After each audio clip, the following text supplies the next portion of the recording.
અંગ્રેજી ન આવડવાનો અફસોસ નથી, પણ મને કડકડાટ ગુજરાતી આવડવાનો ગર્વ છે.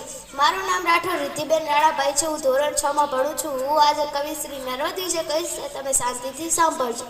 સંકટ મોટું આવી પડતા મોહડું ન કરવું વહેલું, સંકટ મોટું આવી પડતા મોહડું ન કરવું વહેલું, કળે બળે લડવું પણ ના કરવું ફરવા ઊંચું.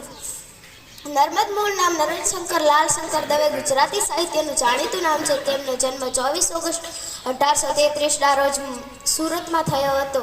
તેઓ કવિ, નિબંધકાર, આત્મકથાકાર, નાટ્ય સંવાદ લેખક, પિંગળકાર, સંપાદક, શબ્દકોશકાર અને સંશોધક હતા. તેમની માતાનું નામ નવદુર્ગા દેવી અને પિતાનું નામ લાલશંકર દવે હતું. તેમનું અવસાન 26 ફેબ્રુઆરી 1886ના રોજ મુંબઈમાં થયું હતું. તેમના લગ્ન માત્ર 11 વર્ષની ઉંમરે થયા હતા. તેમણે તેમની પહેલી કવિતા 22 વર્ષની ઉંમરે લખી હતી. તેમનું તખલુસ પ્રેમ શૌર્ય હતું. कलम है कवि की कमजोर मत समझना, कलम है कवि की कमजोर मत समझना, लोगों की सोच बदलने का दम रखता हूँ, कमजोर मत समझना.